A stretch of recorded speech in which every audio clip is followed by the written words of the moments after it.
In this video, I'm going to show you how to go from bronze to SSL in just under 20 minutes. I'm going to be going over what's exactly holding you back at each specific rank, what to train, and what you can kind of just ignore for that time. Each rank will be timestamped down below, so you will be able to see it in that little play bar, but I highly recommend watching this video all the way through, as you might learn something that you just didn't know. And almost all the time, ranking up in Rocket League is fixing those small mistakes you just weren't thinking about. So let's dive into how to rank up from bronze to SSL.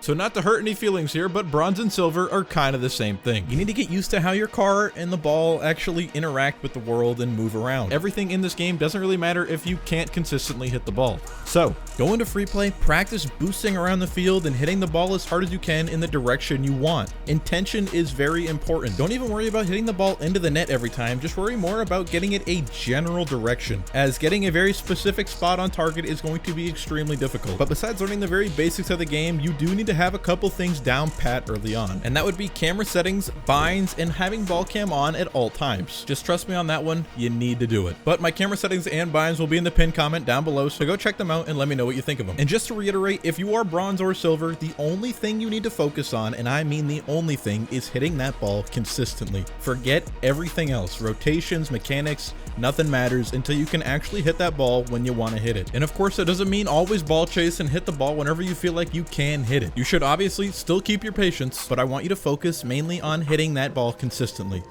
All right?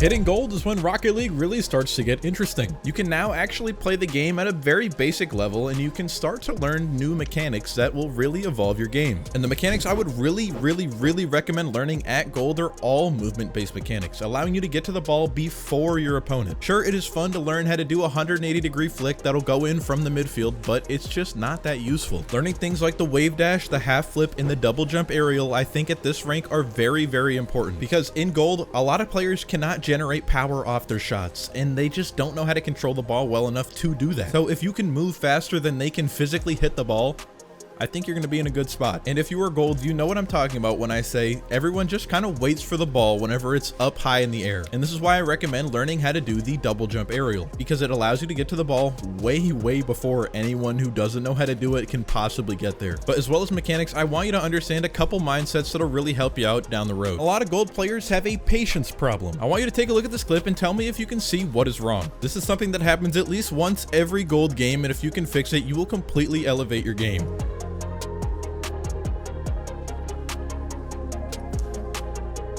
If you saw all the players being clumped underneath the ball as the problem, you would be correct. Simply having patience in these situations and waiting for the ball to be in a much better spot to hit it will give you a lot of situations surprisingly similar to this, where you can just hit the ball right into the net for free. And real quick, Rocket League is not a game you're going to get good at in the course of 2 weeks. Getting good at this game is more like a marathon and not a sprint, so it's going to take a lot of dedication and hours put in to really improve. So with that being said, don't get discouraged if you don't see progress immediately. Just focus on what you can actually do, and that is practice and train to get better. Don't be too attached to the outcome. Try to enjoy that journey a little more. And one more thing for every player that plays this game, you should always be rotating back post. Welcome to Platinum, aka the Ego rank. This is where the majority of those base mechanics start to click a little more and you start to think you're a little better than you actually are. Please do not be one of those people that let it go to your head, because it is very annoying to deal with. I'd say anyone that's under the rank of Grand Champ 2, including myself, are not good at this game. But if you are Platinum right now, there is one rule you need to follow. Use the mechanic you can hit 9 out of 10 times, not the mechanic you can hit 1 out of 10 times, even though it looks cooler. And the mechanics I'd say you should sink the most amount of time into is defense. Defensive mechanics are very slept on in this game. Power clears, awkward saves, and fast aerials are things that you need to master to get out of Platinum quickly, because in Platinum, most players cannot react to a hard touch. They will panic and fumble the ball, and it will likely just go into their net if it was hit on target.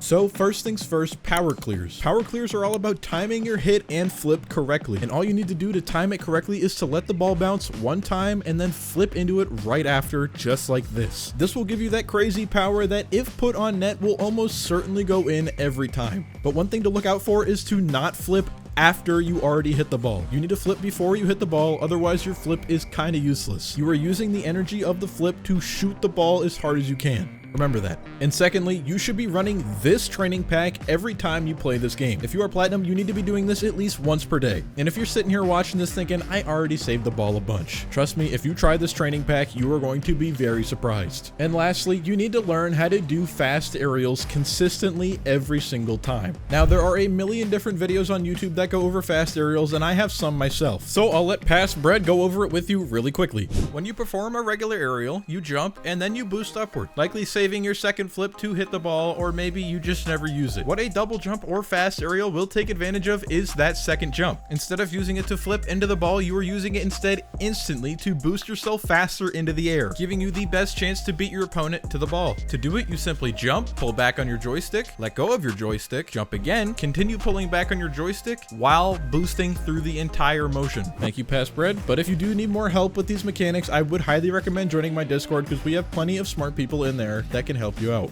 And one last thing before we move on to Diamond is a mentality shift. Lots of Platinum games have score totals that easily go over 10 goals each, because a lot of the time people are just thinking, I need to score more goals than the enemy team scores on me, which is technically true, but it's also not really the best way to play this game in my opinion. One of the easiest things you can do in Plat is to change the way you think about how to win. It is not score more goals than the enemy team, it's let less goals in than they do. If you let in 0 goals, you can't lose. So all in all, Platinum players should put a lot more focus into defense than offense. And if you can do those things, you will easily sit comfortably in at least Diamond 1. But with all that being said, it's time to move on to Diamond.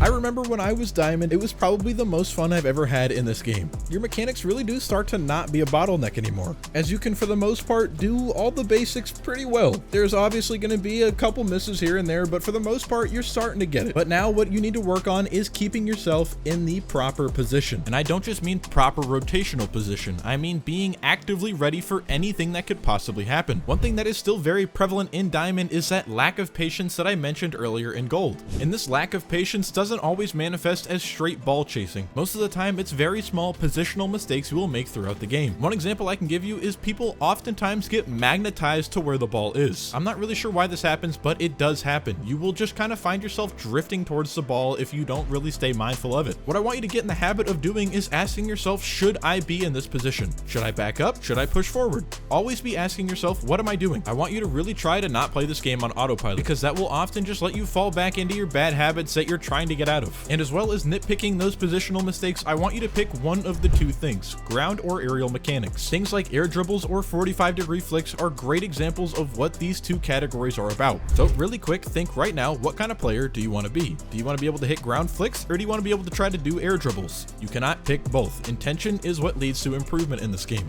So whichever category you pick, I want you to get 2 mechanics from that category. And I want you to really learn how to do these mechanics, because you need to start filling up the reserve of offensive weapons you have to score goals. For the most part, gone are the days of being able to just power clear the ball into their net and getting free goals. You're going to need to develop some genuine offensive weapons that you know how to execute on to be able to score goals. And if you can get the majority of those mechanics under your belt, you are now ready for the rank of champion.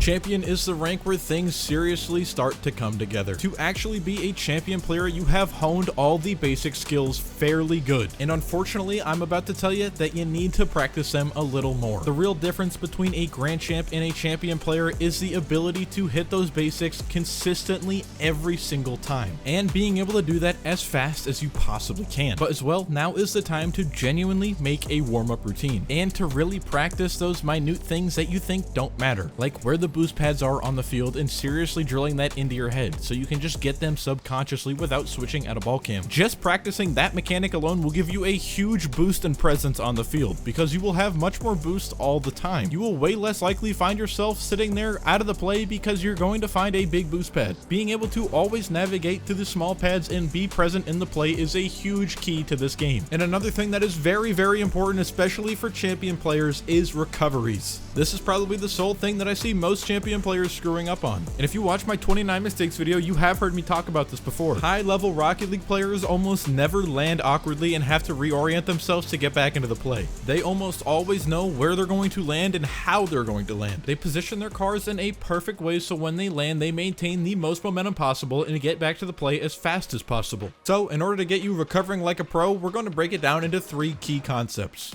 Firstly, anytime you go airborne for a challenge on the ball or just go for the ball at all, you need to know where you're going to land, or at least have a general idea. Secondly, you need to orient your car to land correctly. And what I mean by correctly is having your car face the direction you're going to want to go the moment you land. And oftentimes your car is going to be too close to the floor for you to completely orient yourself the right way. This is why it's very important to use power slide to your advantage. Which brings us to key point number 3, using power slide whenever you land. This is something I've seen far too much of while watching these champion replays. A player going up for a challenge, finding their spot to land, and then just not power sliding and becoming a genuine rock on the field for about 2 to 3 seconds until they can get their momentum back. Simply tapping power slide or holding it for about a second is enough to keep that sweet momentum in order to turn your car and face the right direction to head back to the play at a fast and meaningful time. And as well as still practicing all the mechanics we talked about before, there are 2 things that I found most helpful for ranking up to Grand Champion, and that would be shooting and aerial car control. And going over aerial car control in this video would take way too long, so I will just point you to my previous video on the screen here.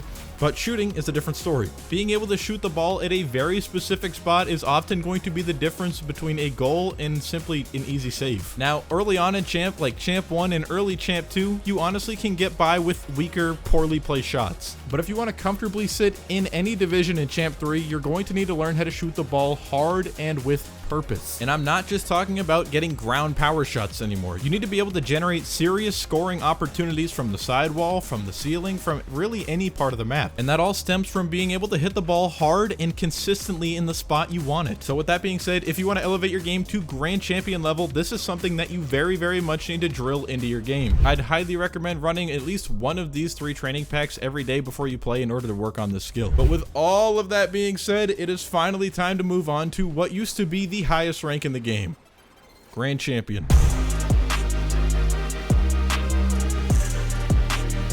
Welcome to Grand Champion, the rank you can only get if you put more time in the game than you do most things in your life. In the rank Grand Champion, you are going to find one of 2 types of players. Players that put most of their time into training mechanics and players that put most of their time in training game sense. And in order to progress through Grand Champion, you need to learn how to do both of these things masterfully. Ranking up from Grand Champ 1 to Grand Champ 2 will probably take more time than it took to rank all the way up from Bronze to Diamond. And I don't say that to discourage you, but I'm just letting you know that this is a very tough rank to get through. There is no mastering one mechanic to just all of a sudden be SSL. You need to master almost everything in order to hit that rank. And if you are Grand Champion right now looking to hit SSL, there are a couple things that I would seriously invest into, and that is replay reviews, playing 1v1s, and seriously putting a lot of effort into learning very advanced mechanic like breezy flicks or flip resets. And you are training these mechanics not because you're going to use them in every game, but because having them available changes what plays are possible. Being able to flick the ball insanely hard or having the ability to do a flip reset is instrumental to breaking down the enemy defense at this rank,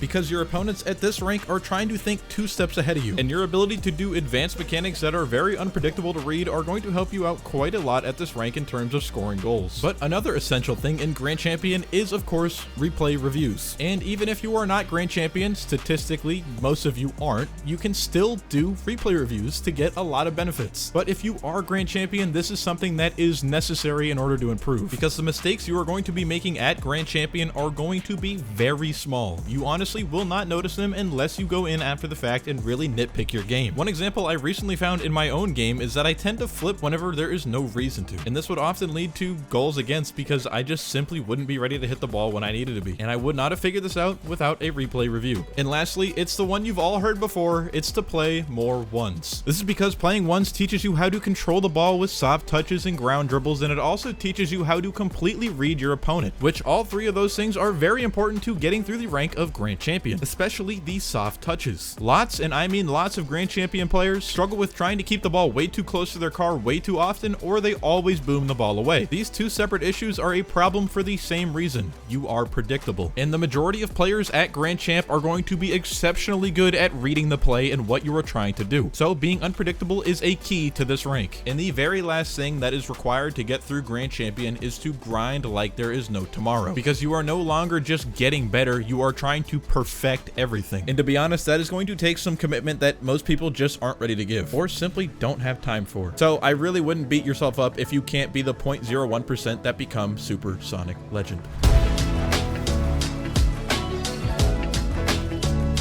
So what actually separates an SSL from a Grand Champion 3? And the answer is, it's honestly less than you think, at least mechanically, because most GC3 players can hit the same exact shots and mechanics that most SSL players can. What separates them is more consistency under pressure and the speed of their thoughts. Players that have the ability to sit comfortably in SSL make the correct decision in a fraction of a second essentially every time. Their ability to read the play and where their opponents are is exactly why they are SSL. So to anyone that genuinely wants to be an SSL, you need to have a community to help you out to get there. Whether it be a Rocket League community or a small close-knit group of friends that are actually very dedicated to improving, you need somebody to bounce ideas off of and to offer you a different perspective on what you can do to get better. Because just like at Grand Champion, you don't honestly know what you're doing wrong. And to be honest, at SSL, you probably aren't doing anything quote-unquote wrong. It's just something that you could change slightly to make it better. You also just need to accept that getting and maintaining SSL is going to be almost impossible. Gapping up from GC3 to SSL is going to take longer than likely the entire climb up to this point. But that is unfortunately just the reality of being a top % player of any video game. Just remember that if you keep grinding and trying to improve every single day inside and outside of the game, there is nothing that can stop you from achieving that. It's just a matter of time. So if you made it to the end of this video, hopefully you have a much better idea of what you need to actually improve and work on in order to climb in your ranked games. And if this video did help you out in any way, please let me know down in the comments what tip you like the most and what rank you are currently stuck at. I try to read every single one, and I like seeing you guys active in the community, so I appreciate you guys watching. I'll catch you in the next one.